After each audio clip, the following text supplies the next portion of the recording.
Hey guys, Joker the Fool back at it again with a review of Powertrip issue number 2. This is, of course, from Genuine Comics, and this is an anthology series that, of course, started with the first issue, and I've got the second issue here. And this is three stories, the first one being Shadowline. This is, of course, done by Joachim Vanderstein, Messias as pencil and anchor, colors by Daniel Rodriguez, and lettering by Joe Saavedra, who did the lettering for all of the stories in this collection. He does a fantastic job lettering. And Shadowline is a vigilante fighter, MMA fighter by day, vigilante by night. Really cool character design. I do love these panel layouts, of course. It's something that's really consistent in all of these stories. Great panel layout.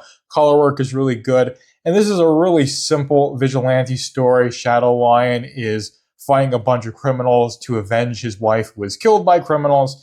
And there's nothing that's really, I would say, unique about the story. It's just a well-executed setup, and you've got fantastic execution in the action scenes and the way the characters interact with each other. And of course, a scene like this is pretty cool. So there's nothing that you read this and it doesn't really stand out to you as being like a super unique story. It doesn't do anything new, but it does it really well. And of course, Shadowline is just not only a cool character, but also a cool concept for a vigilante. And that is the first story in this. Second one is The Flying Dutchman. This is, of course, written by Dave Brank, pencils by Hal Rodricks, and the colors are done by Frederick Siak. And like I said, letterer is the same. This is probably the best story in this collection. Of course, Pow is a master artist of Perfect 10, all of the issues. And of course, Dave is the writer for that.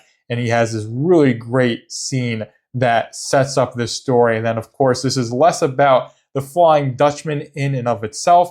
And you have this speedster Brisk, who is a wannabe supervillain, gets forced into it, and the Flying Dutchman foils that. It's more getting yourself invested in her story and her father, who basically pushes her into doing this jewelry store robbery to get them rich.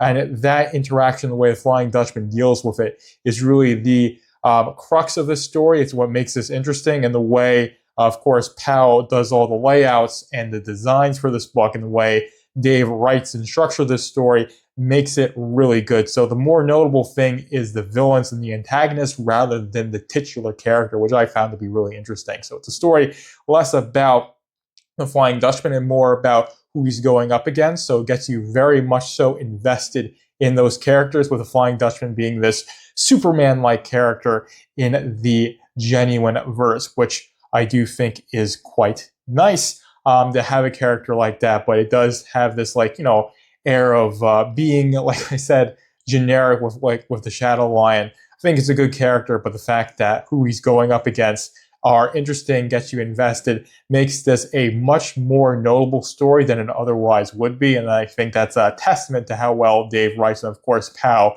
really melds very well with what Dave brings to the table in terms of the script, and he absolutely knocks it out of the park, as you can see in this art right here.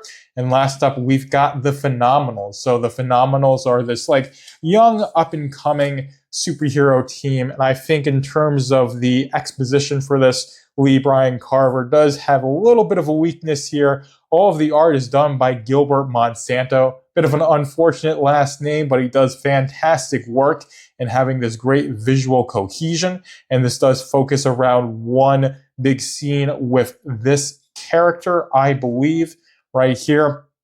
Basically saves the day, and they are able to be more of a superhero team. That's really the crux of this story. Like I said, very, very simplistic stories in this Powertrip collection. They are executed well.